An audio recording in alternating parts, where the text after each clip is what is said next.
coming down into turn one. Whoa, wow. That's coming out of the pit road. lane, yeah. Oh, how fortunate he is. Not only him, but looked like maybe one of the BKR trucks that went by him. Maybe Reddick. It looked like Tyler. Wow. Yeah, wow. That's unusual this day and age. Remember, Phil, the old days. Racing remaining from Bristol. Eric Jones able to get by his teammate. I thought his teammate was going to put a lot of pressure on him, but Eric was able to use it, get going. Around goes the 3 of Ty Dillon. He comes all the way onto pit road. Hold the brake, hold the brake. And the caution comes out. Get fired up, buddy. You're all good. Fired up. Get it rolling. Get it rolling. There you go. Put 4 out. Ty just said, hey guys, that bottom is loose. Yeah, he just got loose getting in the corner. Couldn't keep up with it. The other guy that won on that. Under caution. This is the 8th caution that's come out.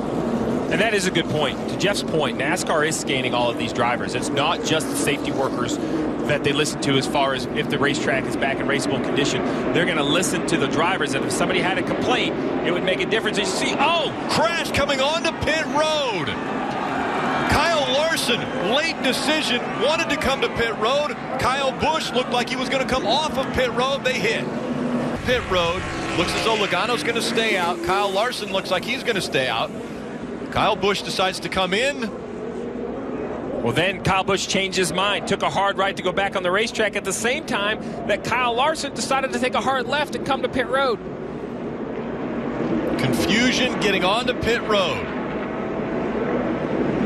Kyle Larson wouldn't have made it. He was already past the cone. Looks like everybody's going to get off pit road without losing a lap, but this would be another opportunity to make your pit stop. I would have wanted to be on pit road when the caution flag comes out. Look here, we're going to have an accident like we were talking about. It's the 18 of Cody Coughlin, and the 23 collects Christopher Bell. It happens all the time when you do that. Look at flat tires for William Byron. That probably both front tires flat. Take a look at it, and this is as they're trying to get down to pit lane and get down to speed. Watch the yellow truck of right there. Cody Coughlin. He ran into the back of Spencer Gallagher, and that caused that mess. And you can see the 9 truck of Byron sliding his tires. He should have come on to pit road. That would have been a free. Cars get stacked up. This is a tough pit road to get on because you can see Regan Smith locking up the brakes there. Eric Jones tries to miss that. He locks up his brakes, but it spins him out. Not much contact there, so that's not going to be the issue. It's all the spots that he left. He actually got hit from behind there, as you can see, from Bubba Wallace. DJ, that's twice that Blaney has really hit those brakes hard just before coming on pit road like that. He was talking about that tack issue. Maybe he's struggling to see if he's at the... And a big wreck for Carl Long in the 13. This is a difficult pit road to get on, perhaps the most difficult. You see Kyle Larson, just not turned quick enough, carrying way too much speed. This pit road apron is very, very dirty, has a lot of sand on it, and if you get in there too hot, you just miss it. So 2 years in a row, he's missed pit road. That's, you got to learn. You got to be willing to back your speed up a little bit and make sure you get on pit road. See, last year coming on pit road just did not get slowed down enough. He's going out, and here comes smoke. They collided, and Tony's crew had to scatter. Watch this. Dirt track action right there. Smoking back in there. What a close call for Eric Almirola's crew in that 43 car that was sitting in his pit box.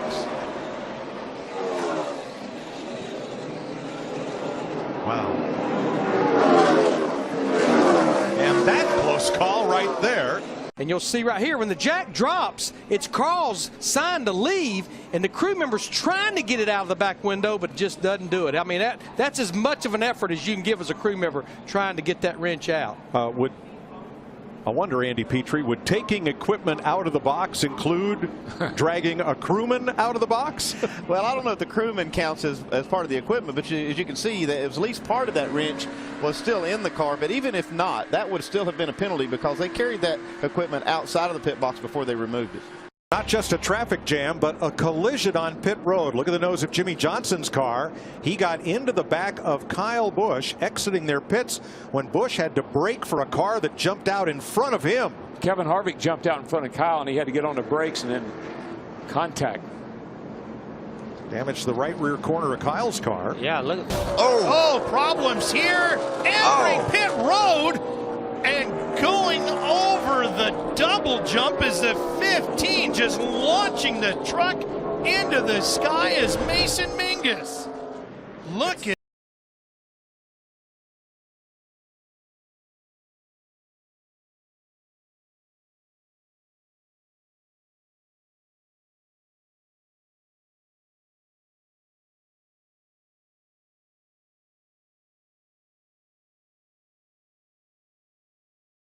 all the damage left behind. I mean, he got all four wheels off the ground. Watch how fast he came in here. It's coming in too hot on entry. I don't know if maybe the brakes didn't. It seemed like the brakes got to working good right before he hit the grass. Look at that thing ramp up in the air. A really difficult pit road to get to, Phil, because it's right way around the turn. So, but that wasn't even close. Sure wasn't. A lot of damage to Mason Mingus' truck as well, as you see Timothy Peters go by. Just some gas. Oh, there's Timothy Peters. A lot of contact. Man, you can't drive out of the side of someone. Spotter, crew chief, somebody needs to help you. You can't see really great out of these trucks, Phil. So you got to have a lot of help right there. And that truck, bad move there. Take another look at what happened after getting his service done. Watch this hard contact. See, further down. Nowhere for Jake Crum to go. He had to get by the 60 truck of Dakota Armstrong. Watch the gas can here on Kyle Busch's truck. Oh, is he going to leave with that equipment? That's a penalty if so. And Yes, it looks like, yes, the can goes out of the pit. He'll have to do a restart in the rear of the field. During pit stops, things got even just a little bit odder. You see Clint Boiler peeling off to stop there to repair this right rear damage, and we'll show you how it happened. Danica Patrick is going to come out of her pit stall. Slew it sideways a bit. Whoops. I can't explain that one. Yeah, and Clint Boyer just got back on the lead lap by getting a free pass. Look at the damage on the left front of Danica Patrick. Right now, she's running in 18th position, and I think she might just be one lap down. Correct. She is one lap down, but apparently she just got on it, and the thing with fresh tires on it just got loose, and she couldn't keep it out of the back of the 15 here. Right sides for Keselowski. Oh, contact there as David Ruderman was just coming to his pit stall. Back it up.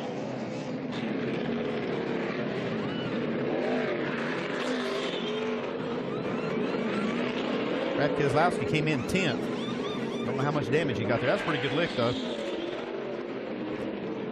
We got one moving into we saw this on pit road early. Casey Kane hits the inside wall and knocks it down. Saw some guys' helmets that were sitting up there. So a problem with Casey Kane's car. Goes on to pit road and the caution's out. We saw this Saturday in practice, almost identical to that. We talked about how rare it is that it can happen. It's happened twice in 2 days. It's coming off turn 3, approaching the front straightaway. You can see Casey's all by himself, gets loose. Same thing we saw with Jeb Burton the other day, almost in the same tread marks.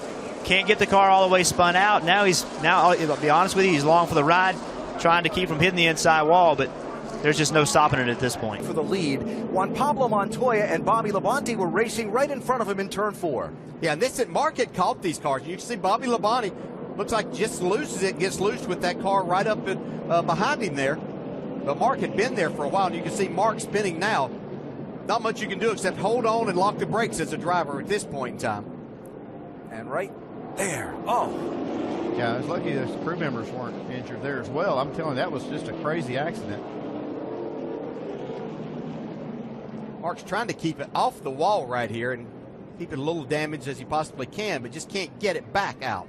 Wow, you can see all the oil go out from under instantly it ruptured that oil tank. That could have been a big problem if it had caught fire immediately. There you see him in the 52. Got into Alex Kennedy. Both set to make their Sprint Cup debut today, and here's a replay of what happened. That's just guys not paying attention. That's all right. that is. 19, the white machine of Alex Kennedy. And Paulie Haraka apparently not watching what's going on in front of him, just drilled him. I have no idea what he was doing on that. Wow. Oh, trouble. Around goes Danica Patrick. That's Paul some big Menard damage has on to that left slide rear. to a stop. She got a lot of damage to the left side of that car. I just don't think Paul realized trying to get it slowed down. She's got Menard on her inside and the 32. She cut right across Bobby Labonte's nose and into the path of Menard. Yeah, when you're pitting that early on pit road, you really need to get down as early as you possibly can to make sure that no one ever can get inside of you in that situation. A little bit loose in turn two during that last run. Now they said they snugged it up a little bit too much, so he's saying to take a little bit away from what they did on that last adjustment. Matt? In the 88 at Dale Earnhardt Jr., he's already in and gone. Good fuel stop for him. 48 just got hammered by Marcus Ambrose. Just back around over here, back into our stall, and we'll get a look at it. You see the 48 car leaving the pits right here. The 9 car has already committed to his pit.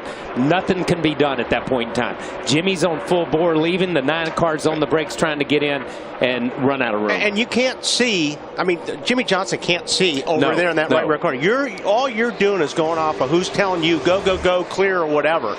So there's no way that Jimmy saw the 9 car of Ambrose. Back his right front wheel is. Yeah, you see the number of laps that Brad Keselowski ran. You're starting to see their hand there, Kelly, on how long they can run. Well, and it sounded like Brad maybe didn't. Oh, and you see he's just hit a crew member, so this is a disastrous stop for Brad Keselowski. He went through his pit stall.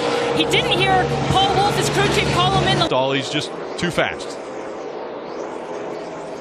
And hope all these guys are okay. Obviously, that was a big fall, but see all the brake dust on the left front wheel. I just wonder they were using so much brake, and we're going to see a lot of brake dust here, but I just wonder if he's using so much brake that the brakes didn't work the way he was anticipating them to. You know, sometimes it's easy to, you're trying to get in pit road as hard as you can. You're trying to get your stall as hard as you can. The car just didn't get stopped. I mean, obviously it's, falls on Brad, but I just wonder if he didn't anticipate it because the brakes weren't working quite as effectively as he had planned on. Sorry about that, guys.